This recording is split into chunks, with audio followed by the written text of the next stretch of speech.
E aí pessoal, olha nós aqui mais uma vez na estrada com Davi, trilhando o caminho do autoconhecimento. Porque você, lembrando sempre, você é a obra de Deus. Se você não se conhece, você pode não saber e não perceber o que Deus está fazendo em você e através de você. E hoje eu quero falar sobre caráter. Quando você vai adquirir alguma coisa, seja um eletrodoméstico, uma propriedade, um carro, ou mesmo uma roupa, um alimento, você observa o caráter daquilo.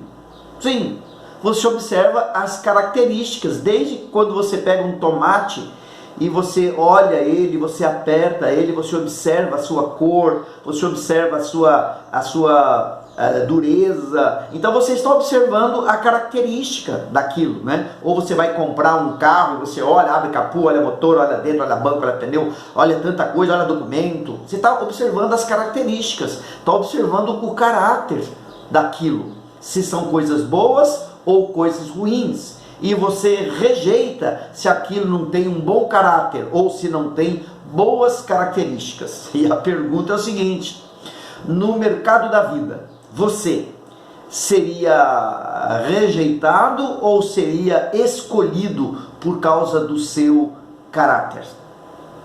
Quando Davi ele se dirigiu a Saul, pensando agora no episódio da semana passada, depois que Davi estava na caverna, Saul entrou para satisfazer as suas necessidades, Davi cortou um pedaço do manto real, e depois que Saul sai, então ele, lá de longe, ele grita: rei, ó rei, meu senhor. E aí então ele mostra a evidência de que ele poderia ter matado, de que ele não matou, e ele pede que o rei faça agora uma avaliação sobre ele. E é no 24:13 no texto da semana passada, que ele fala assim: olha, dos ímpios vêm coisas ímpias, por isso não levantarei a minha mão contra ti. Eu não sou ímpio, por isso não vou agir de maneira ímpia. É como se ele dissesse, né? Não ajo com impiedade, porque eu não tenho um caráter ímpio, eu tenho um caráter justo, por isso eu não farei isso.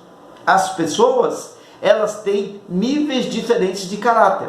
E isso a gente vai observar em 1 Samuel, capítulo 24, versículos 16 a 22, que fala assim: tendo Davi acabado de falar a Saul todas essas palavras, disse Saul: é isto a tua voz, meu filho Davi? E chorou Saul em voz alta. Disse a Davi: mais justo és tu do que eu, porque tu não me recompensaste com bem, e eu te paguei com mal. Mostraste hoje que me fizeste bem, pois o Senhor me havia posto em tuas mãos, e tu não me mataste. Porque quem há que, encontrando o inimigo, o deixa ir por bom caminho? O Senhor, pois, te pague com bem, pelo que hoje me fizeste. Agora tenho certeza de que serás rei, e de que o teu reino de Israel há de ser firme na tua mão. Portanto, jura-me pelo Senhor, que não eliminarás a minha descendência, nem desfarás o meu nome da casa de meu pai. Então jurou Davi a Saul, e este se foi para sua casa. Porém Davi e os seus homens subiram ao lugar seguro.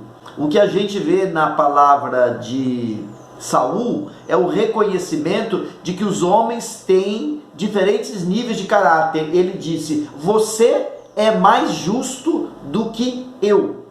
Você é mais justo do que eu. E ele diz mais à frente: que homem há que, tendo o inimigo nas suas mãos, o deixa ir embora sem fazer-lhe mal? Então você é mais justo do que a grande maioria das pessoas. Há uma diferença de níveis de caráter. Entre o bom caráter e o mau caráter, existem várias graduações. Existe aquele que tem um caráter ótimo, aquele que tem um caráter bom, aquele que tem um caráter regular, aquele que tem um caráter ruim, aquele que tem um caráter péssimo. E aí a pergunta: numa escala de 0 a 10, em que nível você está? Se você tivesse que preencher um questionário de avaliação sobre si mesmo, em que nível você está no seu caráter? Você poderia se aproximar mais de Saul, que não quer perder a oportunidade e quer se vingar e manter o seu posto, o seu lugar? Ou você se identificaria com Davi, que mesmo tendo o inimigo nas mãos, ele não age de acordo com a visão carnal? Bom, você pensou numa nota? A pergunta e a questão é que o caráter se revela nas ações.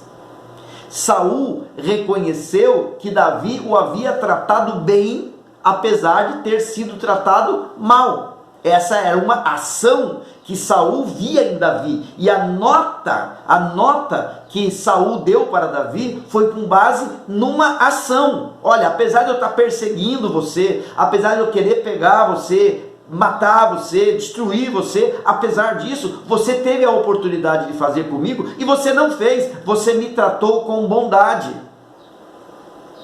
Aí vem a outra pergunta: quais são as ações que justificam a nota que você se deu?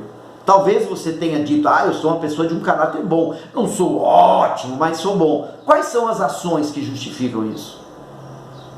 Você dá nota por aquilo que você deixou de fazer de ruim? Ou você dá nota por aquilo que você fez de bom? Ou talvez você diga assim: não, eu tenho um caráter muito ruim, não é péssimo, mas é ruim. Tudo bem, mas a mesma pergunta: quais são as ações que justificam esse caráter tão ruim que você diz ter? Será que tem um caráter tão ruim mesmo?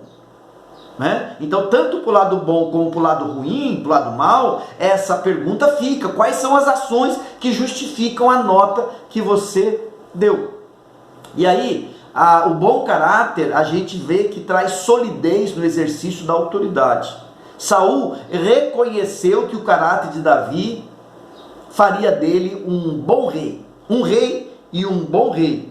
Ele diz ainda no versículo 20: agora, pois, tenho certeza de que serás rei, e de que o teu reino, que o reino de Israel, há de ser firme nas tuas mãos. Eu vejo pelo teu caráter que você será rei, e vejo pelo teu caráter que você será um bom rei. Boas oportunidades nas mãos de um mau caráter é um grande problema para a sociedade humana. E Brasília que o diga, não só Brasília, mas muitos dos nossos palácios de governo que o diga, de pessoas que têm boas oportunidades, mas têm um mau caráter. E aí é um grande problema. No entanto, pessoas com boas oportunidades e um bom caráter é uma grande bênção. Você quer melhores oportunidades na vida? Eu te pergunto, o seu caráter tem melhorado? Você não pode querer melhores oportunidades se o seu caráter continua a mesma, se as suas características continuam exatamente as mesmas, se você não tem evoluído como pessoa, se você não tem se preocupado em crescer como pessoa, se você só se preocupa com as coisas materiais, você não se preocupa em crescer como pessoa, e por isso estamos ajudando você nesse caminho do autoconhecimento, nessa estrada do autoconhecimento. Se você não tem melhorado, você não vai ter melhores oportunidades. Alguém disse que os teus pensamentos geram as tuas decisões. As tuas decisões geram o teu caráter. E o teu caráter gera o teu destino. A gente poderia usar Saul para ilustrar isso. Os pensamentos de Saul, alimentado pelas notícias recebidas que a gente viu na semana passada, geraram uma decisão de perseguir Davi. E essa decisão gerou um caráter injusto. Saul estava perseguindo aquilo que Deus estava defendendo. Um caráter injusto. E aí esse caráter injusto gerou um destino ruim. Porque a gente vai ver na continuação da história qual foi o fim que Saul teve. Mas a gente pode usar Davi também para ilustrar isso. Davi, ele teve pensamentos movidos e preenchidos pela verdade de Deus. Os princípios que moviam ele, né? Ele não vou levantar minha mão contra o ungido do Senhor, levou ele a tomar decisões. E ele tomou a decisão: eu não vou matar o rei, apesar do rei estar na minha mão. E isso levou Davi a um destino. E a gente vai ver depois de Saul, Davi assentado no trono e fazendo um reinado a ponto de Jesus ser reconhecido, ser chamado como Jesus, o filho de Davi.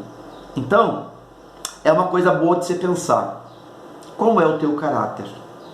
E quanto você tem melhorado nessas características para que melhores oportunidades cheguem diante de você e para que o teu destino seja um destino abençoado. É isso que a gente aprende com Davi no trecho da jornada de hoje. Deus te abençoe. Até o nosso próximo encontro.